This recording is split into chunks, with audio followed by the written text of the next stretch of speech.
Hello everyone. आज हम discuss करने वाले हैं रसायन विज्ञान, जो कि बहुत ही इम्पोर्टेंट है आपके एग्जाम पॉइंट ऑफ व्यू से। डायरेक्ट क्वेश्चन आपको देखने को मिल जाएंगे। तो चलिए शुरू करते हैं। पहला क्वेश्चन है आपका, किसमें बंद कोण न्यूनतम होता है? Which of the following has minimum bond angle? Option है H2S, NH3, CH4 या फिर H2O। किसमें बंद कोण न्यूनतम होता है यानी कि कम होता है? तो बेसिकली आपको बंद कोण के बारे में पता होना चाहिए, किसमें अधिक होता है किसमें कम होता है, और बहुत ही आसान है। एनसीईआरटी की बुक में अगर आपने थोड़ा सा डायग्राम भी देखा होगा, इनके इमेजेस भी देखे होंगे, तो भी आपको अनुमान लग गया होगा। और बंद कोण क्या होता है, जैसे मान लो ये आपका H2O, ठीक है, ये इधर H इधर H, ये बीच में कितना को कोण बना रहा है, ये होता है बस। तो यहाँ पर इसका जो राइट ऑप्शन हो जाएगा वो होगा, क्योंकि आपको पता है कि H2O का भी काफ़ी बड़ा होता है बंद कोण, काफ़ी गैप होता है इसके बीच में। CH4 का भी काफ़ी लॉन्ग होता है, ठीक है, और NH3 का भी काफ़ी बड़ा होता है, यानी कि 100 के ऊपर ही रहता है इनका। जबकि H2S का जो बंद कोण है वो 92 के समथिंग होता है। तो राइट ऑप्शन क्या हो जाएगा? सबसे कम हमारे पास H2, यहाँ पर H2S का ही होगा, इस वाले का। अब आप सोच रहे हो सर किस प्रकार, तो चलो डायग्राम के माध्यम से आपको समझा देते हैं। देखो विद्यार्थियों, यहाँ पर H2O, ये आपका जल, ठीक है, तो कितना है बंद कोण? 104 के लगभग, ठीक है, ये यहाँ पर देख लो आप बंद कोण। और यहाँ पर अगर आप CH4 का देखोगे, ये आपका CH4 कितना है बंद कोण? 109 के करीब, याद रखना। 109 तो उसका हो गया, वाटर का 104 हो गया। अब इधर है ये आपका NH3, तो NH3 का कितना है? 106 के करीब, यानी कि कुल मिला के 100 के ऊपर ही है। अब आता है आपका H2S, कितना है? 92, तो सबसे कम इसी का है, इसीलिए हमारा राइट ऑप्शन क्या है? H2S, ठीक है। यहां पर टिक फर्स्ट वाले पे। अगला है, थोड़ा सा इसको एडजस्ट कर लेते हैं।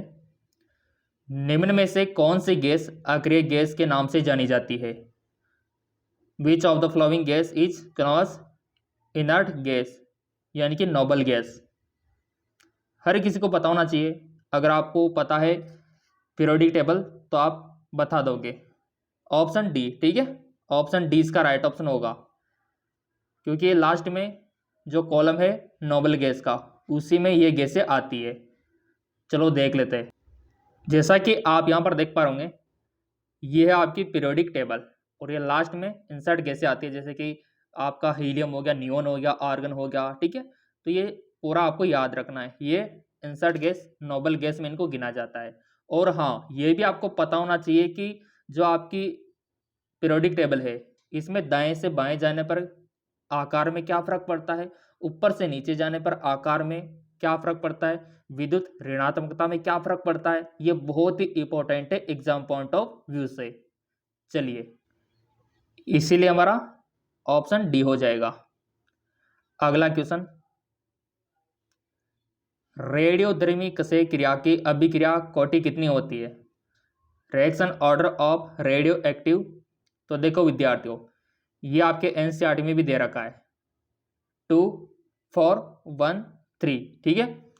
तो बेसिकली यहाँ पर हर किसी को पता है कि जो रेडियोधर्मी कसे की क्रिया की अभिक्रिया होती है उसकी कोटि हमेशा 1 होती है, ठीक है, 1 होती है।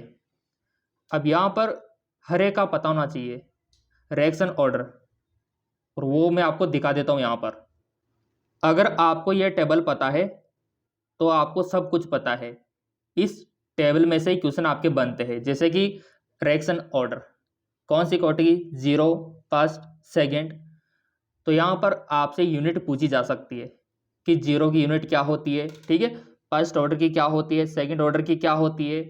तो आपसे यूनिट यानी कि मात्रक यहाँ पर पूछा जा सकता है, तो इसका भी थोड़ा ध्यान रखना आप। मात्रक का काफ़ी बार पूछा गया है। फर्स्ट ऑर्डर का क्या होता है? यूनिट, तो सेकंड, ठीक है। तो इस प्रकार आपको पता होना चाहिए, और यहाँ पर ये फॉर्मूला भी पता होना चाहिए। पूरी टेबल ही इंपॉर्टेंट है आप लोगों के लिए। टेलीग्राम पर डाल देंगे टेलीग्राम को फॉलो कर रखा होगा, लिंक नीचे डिस्क्रिप्शन में दे रखा है। ठीक है, चलो बढ़ते आगे की ओर। अगला आपका डाइक्लोरोविस कॉपर सेकंड का सूत्र आपको बताना है। तो बहुत ही आसान है, कोऑर्डिनेशन कंपाउंड होने पड़ा होगा। तो यहाँ पर आप देख पा रहे डाइक्लोरो, ठीक, 20 यूरिया कॉपर सेकेंड। तो ये होता है इसका सूत्र, ये रहा, याद रखना ये वाला। तो राइट ऑप्शन यही दे रखा है यहाँ पर भी। क्लियर। अगला, हाइड्रोजन बम्प निम्न में से किसका उदाहरण है? बहुत ही इंपॉर्टेंट है। यानी कि जो हाइड्रोजन बम्प होता है, कौन सी क्रिया उसके अंदर होती है? क्या वहां पर नाभिकीय संलीन होता है, नाभिकीय विखंडन होता है, या रासायनिक अभिक्रिया होती है, या इनमें से कोई नहीं? हाइड्रोजन बम्प बताओ किसका उदाहरण है? बहुत ही अच्छा क्वेश्चन है। Nuclear fusion, nuclear fission reaction, और एग्जाम में ऐसे ही क्वेश्चन बनते हैं आपके। तो देखो विद्यार्थियों, हाइड्रोजन बम्प बहुत ही खतरनाक होता है, काफी किलोमीटर एरिया को ये कवर कर लेता है ब्लास्ट के रूप में। ठीक है, तो इसमें ऐसा क्या होता है कि इतनी एनर्जी निकलती है? इसमें एक्चुअली नाभिकीय संलीन होता है, कुल मिला के नाभिकीय संलीन होता है, और संलीन होने से ही इतनी एनर्जी निकलती है। तो यहाँ पर फर्स्ट वाला सही होगा आपका, ये वाला न्यूक्लियर फ्यूजन। याद रखना, आपसे यूं भी पूछा जा सकता है कि सूर्य में कौन सी अभिक्रिया होती है, संलीन होती है, विखंडन होती है, परमाणु बम में कौन सी होती है। तो ये बेसिक बातें जो आपको पता होना चाहिए। तो हाइड्रोजन बम में नाभिकीय संलीन होता है। अब यहाँ पर थोड़ा सा डायग्राम में आपको दिखा देता हूँ किस प्रकार अभिक्रिया होती है और किस प्रकार यहाँ पर एनर्जी निकलती है। तो सबसे पहले तो आप हाइड्रोजन बम का ब्लास्ट देख लो कितना खतरनाक होता है। ये हाइड्रोजन बम का ब्लास्ट है, किलोमीटर एरिया तक देख लो आप, दूर दूर तक इसने कवर कर लिया, और यहाँ पर खड्डा भी बन जाता है। इतना डेंजर होता है ये देखो आप। अब यहाँ पर सोचने वाली बात है कि इतनी एनर्जी आखिर कहाँ से निकलती है? छोटा साइज, जबकि इतनी ज़्यादा तो हमारे पास लकड़ियाँ गैस होती है, उनसे भी नहीं निकलती। मान लो कोई लकड़ी का पूरा ढेर हमारे पास है, उनको जलाए फिर भी इतना विस्फोट तो नहीं होता। बट यहाँ पर छोटी सी चीज़ है, इसमें इतना क्या हो रहा है कि इतना ज़्यादा विस्फोट हो रहा है? तो हो रहा है बहुत कुछ। इधर देखो आप, ये हो रहा है वहाँ पर ड्यूटेरियम टाइटेनियम फ्यूजन हुआ, हीलियम निकला, एनर्जी निकली, और ये एनर्जी हमें दिखाई दी विस्फोट के तौर पे। तो ये एनर्जी ही हमको दिखाई देती है जो वहाँ पर विस्फोट करती है, और ये फ्यूजन होने से ऐसा हो रहा है। तो ये समझने वाली बात है। और हाइड्रोजन बम तो बहुत ही छोटा होता है। कितना छोटा होता है ये देख लो, छोटा सा होता है हाइड्रोजन बम, इतना सा, एक गिलास जैसा, और इसी में ये अभिक्रिया होती है नाभिकीय संलीन की, और उसी के होने से क्या होता है? इतना बड़ा विस्फोट होता है। क्लियर। तो ये नाभिकीय संलीन का ही परिणाम है। चलो बढ़ते आगे की ओर। अगला है आपका, निम्नलिखित में सबसे छोटा धनायन है। Which is the smallest can among the flowing? सबसे छोटा धनायन आपको बताना है। तो 4 ऑप्शन आपके सामने हाजिर है, बता दो, और लॉजिक होना चाहिए उसके पीछे। सबसे छोटा धनायन तो बहुत आसान है, ऑप्शन नंबर फर्स्ट वाला। ठीक है, अब यहां पर ऑप्शन फर्स्ट ही क्यों होगा? ऑप्शन फर्स्ट इसलिए होगा क्योंकि जितना ज़्यादा उस पर पॉजिटिव आवेश बढ़ता जाता है उतना ही उसका आकार छोटा होता जाता है। ठीक है, और दूसरी बात, आवर्त सारणी में दाएं से बाएं जाने पर भी क्या होता है आकार में, आपको पता ही है। चलो इसको समझ ही लेते पूरा। देखो हमारे पास ये कुछ आयन है, ये आ रहा आपका एल्यूमिनियम। ठीक है, इन सभी में 10 इलेक्ट्रॉन होते हैं, इसमें भी 10 होते हैं, और कैल्शियम में थोड़ा 18 इलेक्ट्रॉन होते हैं। ठीक है, तो वैसे यहाँ पर अगर आप देखोगे तो इसमें चार्ज यहाँ पर आप देख पाओगे जितना ये बढ़ेगा ना तो साइज उतना ही डिक्रीज होगा, सिंपल सी बात है। और दूसरी बात है कि यहाँ पर आवर्त सारणी में दाएं से बाएं जाने पर भी आकार कम होता है। तो कुल मिला के हमारा यहाँ पर एल्यूमिनियम ही बैठ रहा है। ठीक, तो इसीलिए सबसे छोटा धनायन यही है क्योंकि इस पे चार्ज भी ज़्यादा है, और दूसरी ओर ये आवर्त के बाएं साइड में भी आता है। ठीक है, अगला,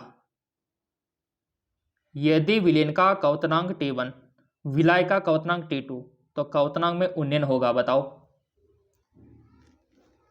एनसीईआरटी में चैप्टर नंबर 2 सॉल्यूशन, वहां से बना क्वेश्चन है और बहुत ही आसान है, बहुत ही आसान। कि क्वथनांक में उन्नयन यानी कि बहुत ही आसान है कि विलयन का क्वथनांक में से अगर विलय का क्वथनांक को निकाल दिया जाए तो बचेगा क्या? वही बचेगा क्वथनांक में उन्नयन। तो वही है T1 माइनस T2 जो कि आपने सोचा था, T1 माइनस T2। क्लियर? अगला बच्चों वाला क्वेश्चन, पीएच मान है 3, 5, दोनों बम्पर विलयनों को समान आयतन में मिलाने पर रिजल्टेड यानी कि परिणामी विलयन का कितना पीएच होगा। मान लो जैसे कि दो हमारे पास फ्रगनली है, एक में 3 पीएच का है, एक में 5 पीएच का है। जब दोनों को मिला दिया जाता है तो हमारी जो रिजल्टेड रहेगी उसमें कितना रहेगा इसका पीएच, वो आपको बताना है। तो वो रहेगा आपका 3.3। ठीक है, 3.3। अगला, यह समीकरण कहलाती है, ये तो बहुत ही सिंपल क्वेश्चन है, ये तो आपकी नेसर्ट समीकरण कहलाती है। क्या कहलाती है? नेसर्ट समीकरण। जहां पर भी ये दे रखी है ना तो समझ लो ये नेसर्ट समीकरण है आपकी, और ये आपके चैप्टर में भी है नेसर्ट समीकरण। अब आता है पॉलीमर बहुलक वाला चैप्टर, और बहुलक तो मैंने आपको अच्छे से पढ़ाया था, पूरा चैप्टर भी दूसरे चैनल पे जाकर देख लेना, लिंक नीचे दे रखा है। नायलॉन 66 एकलक इकाई आपको बतानी है, यानी कि जो नायलॉन 66 एक बहुलक है ये किससे मिलकर बना हुआ होता है, कौन सी इकाइयों से जुड़कर ये बना हुआ होता है, और आपको हर एक का पता होना चाहिए, हर एक का कि कौन सा किससे मिलकर बना है। अभी मैं आपको दिखाऊंगा। तो ये मिलकर बना होता है आपका 1,6 डायएमीन हेक्सेन तथा 1,6 हेक्सेन डाइओइक अम्ल से, जो दे रखा है ऑप्शन नंबर डी में। तो इसी प्रकार जितने भी बहुलक है उनका एकलक तो आपको पता ही होना चाहिए। जैसा कि आप यहां पर देख पा रहे होंगे, जैसे पॉलीप्रोपिन, तो इसका एकलक क्या होता है? प्रोपिन। पॉलीस्टायरीन का क्या होता है? स्टायरीन। पॉली वायलिन क्लोराइड यानी कि पीवीसी का क्या होता है? Violin chloride. और गिल पटल का क्या होता है? गिल पटल का होता है आपका एथिलीन ग्लाइकोल। और बेकेलाइट का फिनोल और फॉर्मेल्डिहाइड। ठीक है, बेकेलाइट का क्या होता है? फिनोल और फॉर्मेल्डिहाइड। तो ऐसे एकलिक इकाई आपको पता होना चाहिए कि किससे मिलकर बना हुआ है। और आपका रेंजिन, इधर देखो आप, तो यहाँ पर आपका बहुलक का वर्गीकरण भी है, जैसे कि प्राकृतिक बहुलक होते, अर्ध संश्लेषित होते, संश्लेषित होते बहुलक। तो यहाँ पर आपका स्रोत के आधार पर, तो प्राकृतिक में क्या क्या आएगा? सेलुलोज आएगा, प्रोटीन आएगा, रेंजिन आएगा। और कृत्रिम में क्या क्या आएगा? प्लास्टिक आ गई, बोना एस आ गया। ठीक है, नायलॉन 66 आ गया। तो ये बेसिक जानकारी आपके पास होना चाहिए। अगर आपसे कोई पूछ ले कि आपके घरों में जो पेन यूज होता है ये वाला, ये कौन सा बहुलक है? वेरी सिंपल, टेफ्लॉन का। ठीक है, ये टेफ्लॉन का बना रहता है, तो ये भी आपको मालूम होना चाहिए। चलिए अगला है रासायनिक विन्यास आपको बताना है, कॉन्फ़िगरेशन, और सोच समझ के बताना। पहले चित्र को देख लो आप, ये चित्र डायग्राम को अच्छे से देख लो, फिर आपको बताना है। देख लिया? अच्छे से आके खोल के देख लो, आई होप आपने देख लिया होगा। अब यहां पर ऑप्शन है लियो समावेव है, डेक्स्टो है, या फिर ट्रांस है, या फिर सिस है। अब बता दो आप, इमेजेस आपने अच्छे से देख लिया, अब बताओ आप ये कौन सा है, कौन सा लग रहा है आपको? बहुत ही आसान है, आइसोमर आपने पढ़ रखा है, और आइसोमर से हमेशा क्वेश्चन बनते हैं। आई होप आपने सोच लिया होगा आपका जो आंसर है। तो देखो विद्यार्थियों, ये जो संरचना है ये है आपकी ट्रांस समावेव। क्या है? ट्रांस समावेव। अब आप बोलेंगे सर कैसे? तो बहुत ही आसान है। यहाँ पर आप देख पा रहे कि ये जो समूह है ये अपोजिट साइड पे है। इधर ए है तो इसका ए इधर है, ये बी है तो इसका बी इधर है। तो पहले तो मैं आपको ट्रांस और सिस को अच्छे से समझा देता हूँ। जैसा कि आप यहाँ पर देख पा रहे होंगे, सिस में एक्चुअली होता क्या है, जो समान समूह है वो एक साइड एक तरफ रहता है, ठीक है, इधर देखो। और ट्रांस में क्या होता है, जो समूह है अपोजिट साइड रहते हैं, जैसे कि यहाँ पर आप देख पा रहे होंगे। तो इसमें भी ऐसा ही है। सिस में क्या होता है, जो आपका फंक्शन ग्रुप है वो सेम साइड पे होता है, जैसे कि इधर सेम साइड। और जो ट्रांस है इसमें अपोजिट साइड पे होता है, जैसे कि ये CH3 है तो इसमें उल्टा है, ये H है तो इधर उल्टा है। तो यही मतलब होता है सिस का सेम साइड, ट्रांस का अपोजिट साइड, ठीक है। आई होप आपको क्लियर हो गया होगा। तो हमारे यहाँ पर जो ये डायग्राम है, ये जो इमेजेस है, यहाँ पर भी वही सिचुएशन है कि इसमें जो समूह है वो अपोजिट साइड पे है। जैसे कि ये बी है ना, तो ये उधर उल्टा गया, ये ए है तो ये इधर गया, ये इधर है तो इधर गया। तो अपोजिट साइड पे होने के नाते यहाँ पर ट्रांस समावेव है। क्लियर? और राइट ऑप्शन भी यही है, ट्रांस समावेव। चैनल सब्सक्राइब कर रखा होगा तो क्वेश्चन तो मिलते रहेंगे आपको, चिंता बिल्कुल भी आपको नहीं करनी है। प्रोटीन का एक उदाहरण है, example of protein, cephalin, lecithin, insulin. बच्चों वाला क्वेश्चन है, देखो प्रोटीन का एक उदाहरण, तो वो है इंसुलिन, ठीक है, इंसुलिन जो कि एक हार्मोन है। अगला, जीवित कोशिका में सबसे महत्वपूर्ण ऊर्जा स्वाहक है, most important energy carrier in living cell, वो है आपका ATP, एडिनोसिन ट्राइफॉस्फेट, ठीक है। अब अगला थोड़ा न्यूमेरिकल है, और आपसे 2-5 न्यूमेरिकल हमेशा पूछे जाते हैं, और न्यूमेरिकल का लेवल यही रहता है। इधर देखो आप, रासायनिक अभिक्रिया में यदि 300 केल्विन टेम्परेचर पर डेल्टा H हमको दे रखा है, कितना, 150 किलो जूल, और डेल्टा S भी दे रखा है, और यहाँ पर G हमको ज्ञात करना है।